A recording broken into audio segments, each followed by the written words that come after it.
On the Newman Jets Audio Network, this is the Jetcast, the official podcast of Newman University Athletics, featuring exclusive interviews with coaches, players, administrators, and more. The Jetcast podcast is brought to you by Ascension Via Christi, Donlinger Construction, Mel Hambledon Ford, Eck Agency, Dr. Brennan Lucas and Advanced Orthopedic Associates, Keystone Solid Surfaces, Big Corner Creative, Pepsi, and by iCryo Recovery and Wellness. Here's the voice of the Newman Jets, Blake Cripps. It is hard to believe with snow on the ground in Wichita this week that we are talking softball, but even with winter weather not just coming, it's here. Softball is coming. The Jets picked 13th in the preseason. Andrea Gustafson in her fourth season leading the rebuild of Newman Jets softball is back on the program. The Jets last season 18-30, 9-7, 9 more wins than the season before, 8 more MIAA wins than the season before. Coach Gustafson, first of all, welcome back. Congratulations. Big progress for you guys last year. Welcome back to the show. Thank you. I appreciate it. The season last year for you guys, 18-30. Obviously, I know that's not where you want to be, but so much progress over the year before. How happy were you with what you girls did and what your girls did and what you guys accomplished as a coaching staff to take steps in the positive direction in 2022? Obviously, you want it to move a little bit faster than than it does. But winning 12 more games last year than we did the year before, I definitely think that we're headed in the right direction. And with the kids that we've brought in, we're expecting bigger things here in the future. Well, and obviously last year, you gotta talk about the highlight of beating Rogers State. They're the eventual national champions, and what a moment that was. How did that get received for you guys in the locker room and as a coaching staff on the field after the game? Oh, that was exciting. The girls were so excited, and you're just so happy to see them. The work that they've put in to go out there and beat, at the time, the number 2 team in the nation.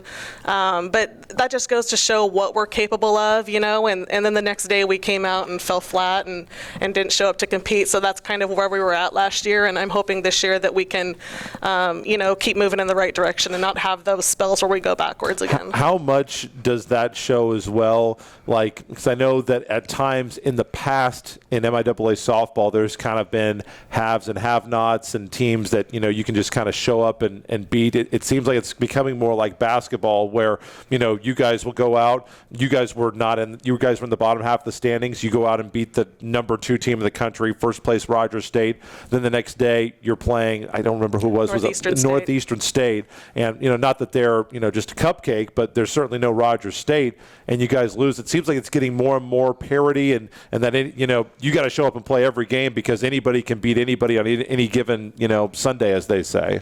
Yeah, for sure. You got to show up every single day. Every single school has, some pitchers, they have some hitters, and you got to show up and be ready to play. Otherwise, that's exactly what's going to happen. Key returners off of last year's team coming up on this Jetcast, by the way, here on episode 85. We're going to be talking with Anissa Ramos, which I think has the career lead in Jetcast appearances as a non-coach. But we're excited to have her back on. RJ Allen will talk men's basketball as well. But I know that Anissa will be at the top of the list. But who are some of the key returners off of last year's team that are going to be counted on to continue this rebuild? Lori Cook, she was our shortstop last year. She's going to be shortstop again this year. We got Gianna Navarro. She was one of our top hitters last year. Sammy Gutierrez, catcher. Lauren Kwok, catcher. Megan Walls was a pitcher for us last year who actually was one of the pitchers, or the pitcher that beat Rogers State. She's back this year as well. So a lot of key returners back. I know that coming into every season, there's likely a question mark or an area of the team that you think, this is something that we've got to get solved that I'm not sure about. If you had a question mark about this team coming into the year and something that you feel like you're going to have to improve upon to have the kind of season that you want to have, what do you think that area would be on this team? We got to get more consistent pitching. Last year, I believe we finished 4th in the conference in hitting, and our defense, was average. I mean, we for the majority of the time we made plays. Pitching was very inconsistent, and obviously the games that we played well, we got great pitching, and the games that we struggled with, we kind of struggled in the circle a little bit. How many newcomers do you think might have the ability to make an impact in their first year with the team, whether they're freshmen or junior college transfers or even graduates?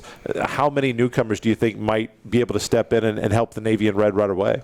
Oh, we got a few for sure. One of our pitchers that is transferred in from Weber State, she's kind of been she was there for a couple years, so she has some experience at that level. She's kind of helped out on our bullpens and just kind of helped the atmosphere in the bullpen, and she's done a great job there. Jackie Gold, so we're excited about her out there as well. Well, I have to ask you about Anissa Ramos, because when we do these Jetcasts, she is your go-to to bring her on. She's always a great conversation. Can't wait to talk to her. But Anissa Ramos was third on the team in batting average last year. You're locked down third baseman. It sounds like you're pretty confident in that left side of the infield, especially on the defensive side. Yes, for sure. Those kids both come from the same travel ball organization out in California, and the way they teach those kids is the way I like to teach softball, and they're just go-getters. They play hard, they know what they're doing, they're good teammates. They just have good chemistry over there. Well, and that was something that I know that talking to Anissa before we started these interviews today, she said that she's just so excited, and she felt like the chemistry last year was a big part of the growth, and I'll ask her about that coming up here in the next segment on the Jetcast. But she said that she feels like this team is really coming together after not being able to really spend that much time in the couple of years due to coronavirus, and they really couldn't hang out. Now they are able to hang out, and how much do you think that increased chemistry has led to the increased productivity on the field? Oh, it's been huge. The team chemistry we have this year is by far the best since I've been here.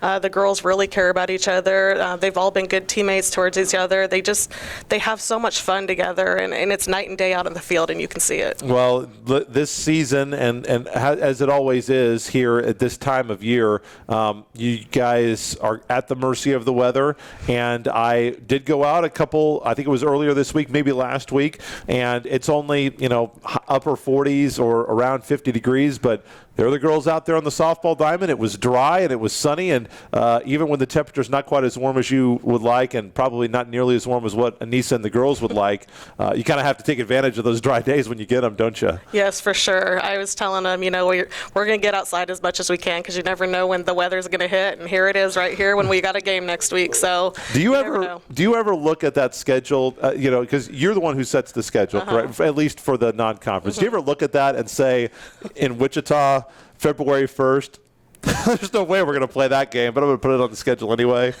Yeah, I'm like, it's like a flip of a coin.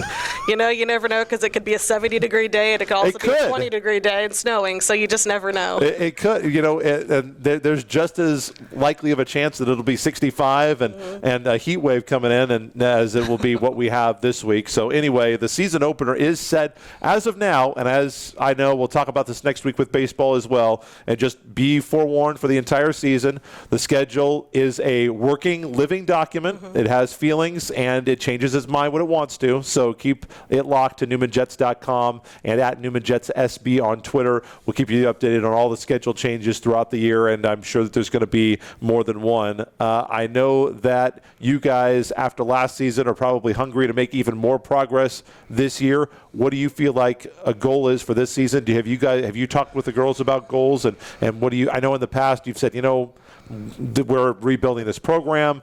Win totals don't mean anything right now. Now you've shown some progress. So now the standard and the goals and the what the girls want to accomplish has to elevate. Is that something that you've talked about with the team? We've talked about making the conference tournament, or trying to make the conference tournament last year, and we had a chance. I believe we had to win 3 out of 4 games the final weekend, and we just kind of fell flat a little bit. But at least we were in the mix, and that's a goal that we've talked about, and we hope to get there by the end of the year. But we all know it's a process, and you're not going to be playing your best in February. Our goal is to be playing our best in April and May.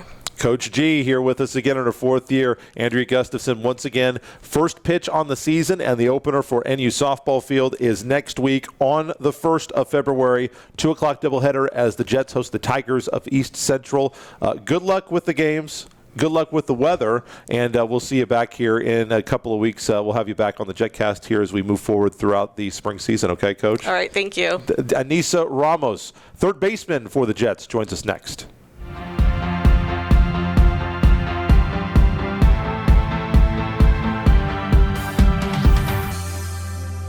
little birthday message for you from someone too. I heard you really love basketball. You're a good shooter and a good dribbler. Happy birthday, MJ, and I hope you enjoy your day. Thank you. You're welcome.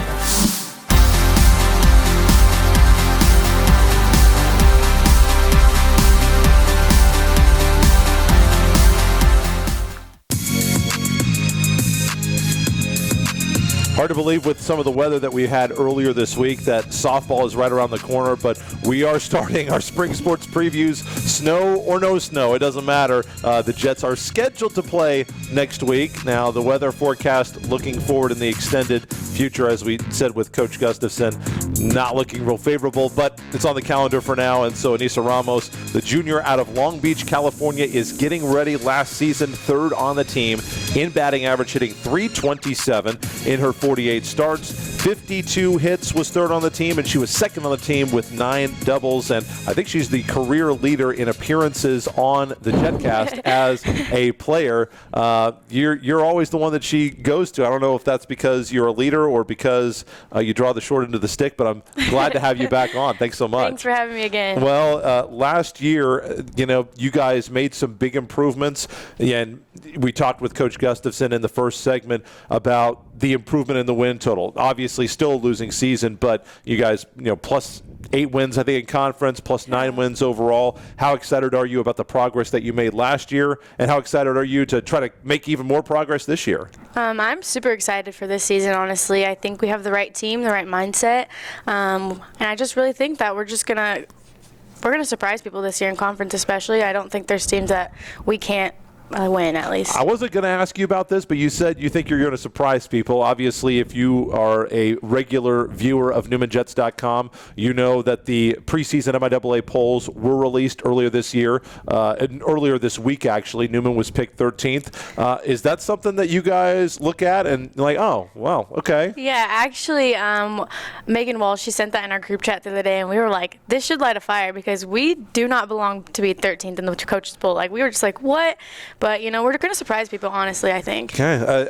What do you think was the source of the growth that you guys had last year? Obviously, the year before, it wasn't necessarily a good season. Coach Gustafson trying to put the program back together. And sometimes people, in this day and age where you can get everything instantly, you want to have it now, you want it yesterday. But sometimes it takes some time, especially when you have, the national champion Rogers State is in your conference. It's not an easy conference to win in. What do you think was the source of the improvement that you guys had last year? I think it was just the mindset. The past couple years, I don't think we had the right mindset coming into games. What do you think changed? What did you adjust that made that difference for you guys? I honestly think just having fun and being good teammates. The past couple years, I think our chemistry was kind of shaky, and I think last year it was a lot better, and we just played for each other, and no matter what, I think this year's going to just be great. I'm super excited. Well, I'm pumped. From talking to you, because you're very hyped, I can tell. I'm guessing that so far the chemistry on this year's team has been even better. 100%. Yeah. What has led to that? How have you, as one of the upperclassmen now on this team, as somebody with multiple years in the program, how do you try to go about bringing in, the difference? You guys have a blend, junior college transfers, brand new players, freshmen. How do you kind of bring them in and say, hey, we're not where we want to be, but we made big strides, and this is how we want to continue to do things? How do you do that as a leader to bring everybody together? Yeah, I think the past 2 years is because of COVID. We couldn't really be together as a team, so it really made it hard to be with one each other off the field. And I think this year we have a house off campus, and we're able just to come together as one. And we have a lot of team dinners and just telling the younger girls. I know it looks like we don't have the best record, but we have the team this year. I'm just we're pumped. I literally am so pumped. This week, as we recorded the show, and looking ahead, there was snow on the ground in Wichita this week. You're a California girl, Long Beach, California. You used to this weather in Kansas yet? Not completely, but honestly, a little bit. The past 2 years, we've had a little bit of snow, but you just have the mindset. It's warm, and you'll be good. Yeah, it's almost like you have to. I coach sometimes. At the end of the season, I coach. kickball team. Okay. I tell people, like, you're just not allowed to be cold for the next hour. Yeah. It doesn't matter where you are. Do you kind of have to lie to yourself like that? Oh, yeah, all the time, especially like days when we're outside and it is kind of cold. It's like, you know what? I remind myself I'm in California playing in 75-degree weather, so I just have to have the right mindset. What is it like, and how have you grown even closer with Coach Gustafson as she's tried to bring you along and obviously looks to you as one of her leaders on this program as she looks to continue to rebuild NU softball? I think me and Coach G actually have a really good relationship. It's I feel like in the past years, we have girls on our team that don't feel like we can go to her because she's our coach. But honestly, in the past couple of years, she's just come to me, and I've been able to open up to like who I am as a person. And just seeing her in a different way just makes me more comfortable, and I know she relies on me a lot. What are your expectations for yourself this year? What are the things that you've been working on in the off season? Off season, just really working on my offensive game. I've just been my defense. I know that just not saying it comes easy to me, but I feel like it's riding a bike for defense with me. I love defense, but offensively, just working on my swing, just trying to stay short. And with this wind in Kansas and playing in games, just trying not to keep anything up. Just my short game. Where do you plan to play on the diamond this year? I plan to play on third base, so hopefully I'm playing there this year. But we do have a strong defense this year. I'm super excited. We have depth, so she can do whatever she wants, honestly. And you've primarily been the third baseman. You have played in other positions. Yes, my freshman year I had to play shortstop. Yeah, so what was the third baseman is your natural position? Correct, yes. So I'm assuming that was a pretty natural adjustment to go back. Going back, yes, but going to it was a big adjustment. But hopefully not going to have to do that this year. So you mentioned you guys thought that 13 was a little low from the coaches. You're excited. Do you guys, when you've been at the house, the softball house, which the location will stay undisclosed for your guys' privacy, have you guys talked goals? Have you guys talked about what you think you can accomplish, what you want to accomplish this year as a team? Yeah, 100%. Our goal in the past couple of years has been just to make that MIAA tournament, and I know we have a huge shot of making that because last year I just think the chemistry and there was other things going on, like it just hindered us. But I know this year we're going to make it and we're going to prove people wrong. Anissa Ramos, junior leader, third baseman off of this Newman team from Long Beach, California. I'll give you the time and the day again, though there's no guarantee that this will actually happen, but it will be at NU softball field, the season opener against East Central. It is a 2 o'clock doubleheader on Wednesday, so it'll be a week from today as you're watching this. February 1st against East Central. It's not looking good for playing in terms of the weather, but I know that you guys will be ready. Thank you so much. Have a great rest of your season. Thank you so much. When we come back, we'll talk men's basketball with R.J. Allen. He is next, and we'll wrap up the Jetcast with him after this.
Wrapping up the show with men's basketball, R.J. Allen, head coach of the men, is kind enough to join us here. The men's basketball team is out on the road this week, making a road trip to Missouri Southern and Pittsburgh State this weekend, Thursday and Saturday.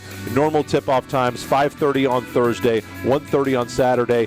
It's actually the last consecutive road games of the season for Newman. Navy and Red are going to be at home just about the entire month of February. They've got 2 single road games coming up in February. But, Coach, sure is nice to end the season with a bunch of home games trying to make that push for MIAA madness, isn't it? Yes, it is.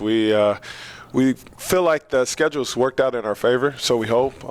It'd be nice to be in Fugate and be in Wichita and play in front of our fans. Well, last time out, an 88-81 loss at the number 4 Central Oklahoma Broncos, a game in which you guys, didn't execute in some areas of the game. And I know that in terms of the fight and the belief, the first 10 minutes, I've said in the past, well, this start couldn't have been any worse. I think it probably could have been worse, but it wasn't a good start. What does it say about your team that you were able to pull that out, totally switch the script, and take a 1-point lead into the break, and then obviously, all the way down to the last 5 minutes of the game? In the last 5 minutes of the game, you guys were right there neck and neck with the number 4 team in the country. Yeah, I think where we want to see growth with our group, as well as execution, is just composure.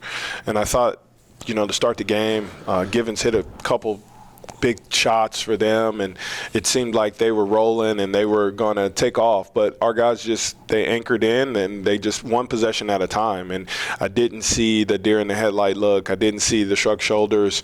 And then that's growth for our ball group. So we're going to just continue to work on that and try to get better at it and go from there. You mentioned that this team anchored down. What's this team's anchor? What provides that stability? It's a variety of different things. That's okay. It really is. It's just their togetherness. I don't know if you can just pinpoint it in one specific area. It's just their communication amongst each other, the positivity on the floor, as small as the high fives, and just staying together as a unit is what we've been kind of talking about a lot with this group, and how we handle adversity. You've had to do that this year, haven't you? Yeah, we have. With Stevie Strong as a guy, has had to overcome his own adversity with some injury problems, but you look back at what he has done. I mean, it goes all the way back to last year. I think it's over 17 games now in a row he has scored at least double-figure points, and he's been leading you. He and the other Stevie have been leading you in points every game of the second semester.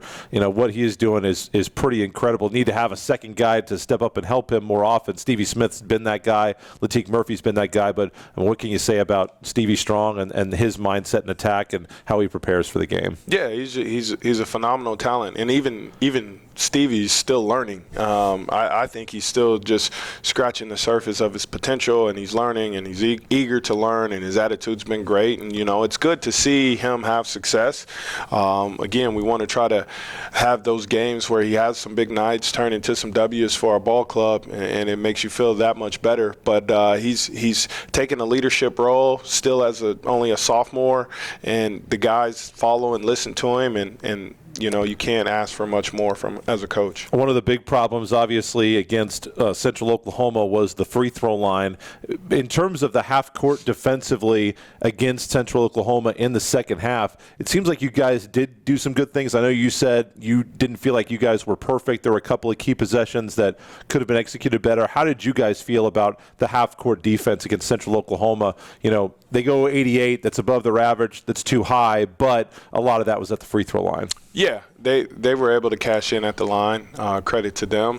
For us, it's just our off-ball positioning still, defeating screens, just things that you're always evolving at.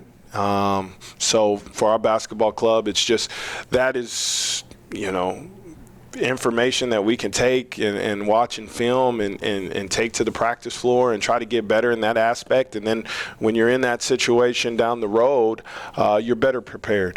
One thing that I thought that I would mention to our listeners and our viewers is that Central Oklahoma went 42 for 46 at the free throw line. I looked back. It is the most free throws made by a team against Newman in regulation ever in the history of the program. Coach, I wanted to ask you, not about that game, because I know you don't want to talk about officials. Do you recall a game back in January of 2011, Bill Greehey Arena in San Antonio, 2017-18 season? That was he remembers this game. The all-time record for free throws made and shot against the Jets.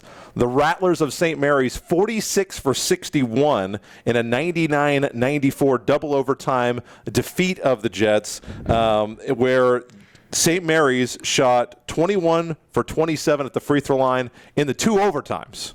And the Jets, I think they shot 12 free throws total in the 2 overtimes. So I don't want you to talk about the last game, but would you like to talk about that game at Bill Greehey Arena in 2018? Oh man, I do remember that game. I remember that game. I remember more so the conversation with Vic Trilly after the game, and I'll leave that conversation. That's probably a good idea. But I do. That was those were quite the battles down in San Antonio. They were. I'll just leave it at that. I also remember the look on your face when you sat down, because we were on the radio at that time, and you were like, "Are we on yet?" And like, we are. And so you took a second, and we went on. But yeah, I just thought I'd point that out. That Central Oklahoma, most free throws ever made against the Jets in regulation. Interesting. Ian Lee did not play. How is he doing? He's been in and out, working with this wrist injury that's bugging him. We mentioned in pregame that Central Oklahoma was not full strength without their best player, but you've been without your number 1 point guard. Ian Lee probably thought he was going to be your number 1 point guard coming into the year. So you guys have been banged up in the backcourt as well. How's he doing, and what's his prognosis? How much do you think you might have him this week, or maybe not? It's really day to day. He's just kind of battling this nagging wrist injury. He's been treatment multiple times a day. It's just one of those things where, unfortunately, it takes a while to heal. And, he got banged in practice the other day and kind of re-injured it a little bit. So that was a setback for him. So I'm not sure when we'll get him back. Like I said, our training staff is working extremely hard to try to get him ready. But it's just right now, we'll see. We just wait and see. You countered with a new player making his Newman debut on the road. Devontae Jennings came in, and I think he played 6 minutes and had 5 fouls in 6 minutes. I don't know if that's reflective of Mr. Jennings at all, but what does he bring to the table? How big do you think his role could be on this team?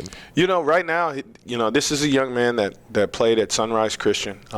Played for Luke Barnwell on their elite high school team. So he's played in some big-time basketball games against some of the best talent in the country. So, as far as the level, I don't feel like he's intimidated or phased. He didn't look intimidated out there. It's just a situation where he hasn't played in a while. And so he's young. He's a freshman. He's still learning our system, but it's another ball handler that you have on the floor that can make reads and decisions for us. He's extremely quick. And so, we hope to use him, more and as the year goes on and as he gets comfortable. Nebraska, Kearney, and Fort Hays State are coming up not this weekend, but next weekend. They're the next home games. And on the 4th, it's a big day. It's Hall of Fame Day here at Newman University. We'll be inducting the newest class of the 2023 Hall of Fame. You can RSVP online. Just click at newmanjets.com. On the Hall of Fame banner, you can RSVP. There's discount for tables. All the proceeds benefit Newman student athletes and the Newman Athletic Department. And I know that that's always a big day. A lot of athletic alumni kind of come back for that. And I know that one guy going in, not that there was any doubt that he would be a first ballot Hall of Famer, but Mark Potter, your mentor, is going to be going in. How great will it be to see him go in the Newman Athletics Hall of Fame? Man, words can't express how happy I am for Coach, how proud I am of Coach.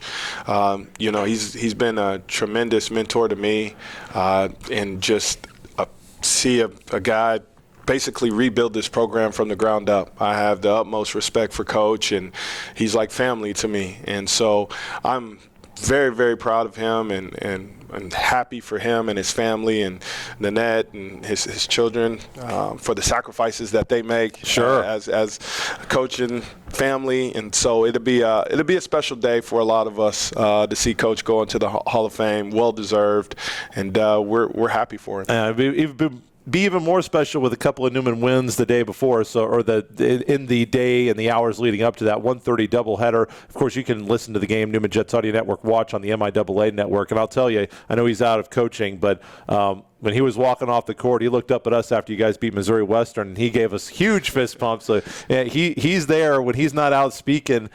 He doesn't miss a Newman game. No, he doesn't. He's very much attached to this program. Newman is near and dear to his heart. He even sat in on the bench for you. He did. When I was absent, in my absence, he was one of the first ones to call me and just, how can I help, Coach? And got in his car and drove to Kearney, Nebraska, and Hayes, Kansas. And so that just tells you the type of person he is. And so again, like I said, I'm extremely happy for him and his entire family. Last thing for you, Coach. Let's talk quickly about this weekend. Missouri Southern, Pittsburgh State.